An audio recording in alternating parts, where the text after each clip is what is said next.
नमस्कार साथियों, कैसे आप सब। उम्मीद करता हूँ आप सब स्वस्थ होंगे, खुशहाल होंगे।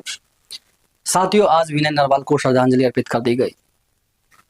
पहलगाम हमले में शहीद हुए हमारे करनाल से जवान लेफ्टिनेंट विनय नरवाल को श्रद्धांजलि अर्पित की।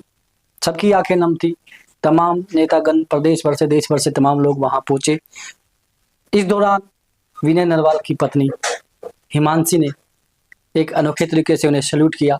पहले फ्लाइंग किस की, उसके बाद उन्हें सैल्यूट किया। उनसे कहूं तो चलूं। वो चीख चीख कर कह रही थी कि आप दूर चले गए, लेकिन आपकी यादें मुझे जिंदगी भर ऐसे ही झकझोर करती रहेंगी। बिल्कुल दिख भी रहा था, और किस तरह से उनकी आंखें हर उन सेकंडों में भर रही थी।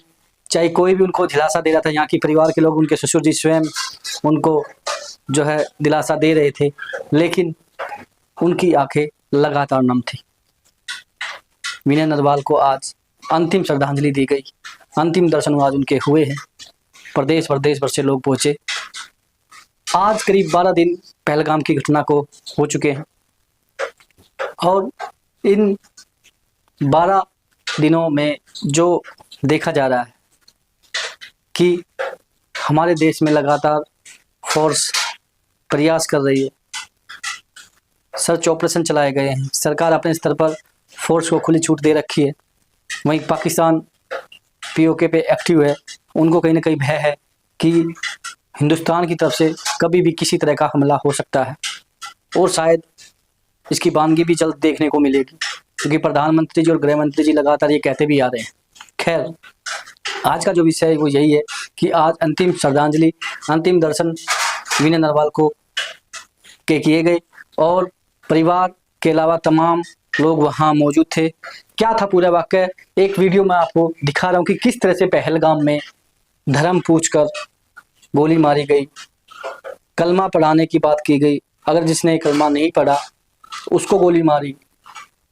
इसके अलावा एक हमारे मुस्लिम भाई, उनको भी मौत के घाट उतारा गया जब उन्होंने कहा कि ये हमारे भाई हैं, इन पर गोली ना चलाए। और उनको जब प्रयास किया उनके AK-40 छीनने का, कश्मीर के हमारे भाई, उन पर भी जो है गोलियां दाग दी गई, उनकी भी हत्या कर दी गई। आप इस वीडियो में देखिए किस तरह से पूरा ये वाकया हुआ। ये छोटी छोटी वीडियो मैं आपको दिखाने जा रहा हूँ। हिंदू है या मुसलमान? मुसलमान हूँ। मुसलमान है तो पहले कलमा पढ़ के दिखा। भैया क्या हुआ, क्यों पूछ रहे हो? हिंदू है या मुसलमान? हिंदू। मुसलमान अलग हो जाओ, हिंदू अलग हो जाओ।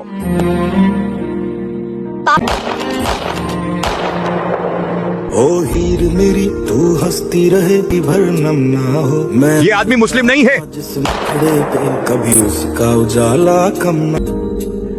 तेरी मिट्टी में मिल जावा गुल बन के, मैं खिल जाऊं है दिल की आरज़ू। तेरी नदियों मेरे पति को तो मार दिया, मुझे भी मार दो। में नहीं, मोदी को बोलो। इतनी सी है दिल की आरज़ू। पूरा जो वाकया उस दौरान हुआ था, लेकिन अब समय जो आ गया है, वो समय चीख चीख कर कह रहा है कि जवाब दीजिए मोदी जी, जवाब दीजिए, और ऐसा जवाब दीजिए ताकि सदियों तक याद रखा जाए। आज हर वर्ग आपके साथ है, हर कम्युनिटी आपके साथ है, हर पार्टी आपके साथ है, हर विपक्षी दल आपके साथ है। जवाब बेहतरीन आपको देना पड़ेगा, और बेहतरीन ही जवाब देना चाहिए आपको। जो लोग आपसे सवाल पूछ रहे हैं सोशल मीडिया के माध्यम से या किसी और अन्य प्लेटफॉर्म के माध्यम से, उन सवालों पर आप इतने हताश और परेशान नहीं हो, क्योंकि आप हमारे प्रधानमंत्री जी हैं, देश के प्रधानमंत्री। हमने आपको चुना है, हमारा फर्ज और दायित्व भी बनता है आपसे सवाल पूछने का, मेरा भी या किसी और भाई बहन का भी। हम इस देश के नागरिक हैं, आप हमारे प्रधानमंत्री जी हैं, तो हम सबका प्रयास भी बनता है कि आपसे वार्तालाप की जाए, आपसे सवाल जवाब किए जाए। इसको अन्यथा ना ले आप, हर किसी को ये अधिकार है, वो आपसे सवाल पूछे सकता है। इस तरह के मामले दर्ज देश में ही होंगे इस विषय पर, तो वही फिर टुकड़ों में हम लोग बट जाएंगे, और इस विषय को हम एक गलत दिशा में ले जाएंगे। जो आज पूरा देश एकत्रित है पहलगाम को लेकर, अगर हम उन चीज़ों पर कोई सवाल पूछ रहा है तो उनके खिलाफ मामला दर्ज करने की बजाय, देशद्रोह की धारा लगाने की बजाय आप आगे बढ़ो। आप क्या कर रहे हैं, अपनी लाइन बड़ी करके आप उस पर कार्रवाई करो। ना कि अपने ही देश में इस तरह की चीज़ें, फिर वही टुकड़े टुकड़े गैंग हम पर हावी हो जाएगी और फिर वही देश बट जाएगा। लेकिन आज पहलगाम की वो घटना, हिमांशी नरवाल जो कि विनय नरवाल की पत्नी, उनके आंसू, परिवार के आंसू, उनकी बहन के आंसू के अलावा तमाम जो हमारे 26 जवान शहीद हुए, उनके परिवार, माताएं, बहनें सब एक ही सुर में पूछ रही है कि बदला, और बदला कब, आखिर कब ये हमें बदला मिलेगा, कब इसका जवाब मिलेगा। सब इस चीज़ के इंतज़ार में है। उधर पाकिस्तान अपने तरीके से पीओके में एक्टिव है, अपने तरीके से वो प्रयास कर रहा है कि पाकिस्तान पर कोई हमला होता है तो उसका हम जवाब दे। वो अलग बात है, लेकिन हमें जो करना है, आपने जो करना है प्रधानमंत्री जी, वो आप कीजिए। हर चीख पुकार यही कह रही है कि इसका जवाब दिया जाए और अच्छे तरीके से दिया जाए। उम्मीद है इसका जवाब दिया भी जाएगा।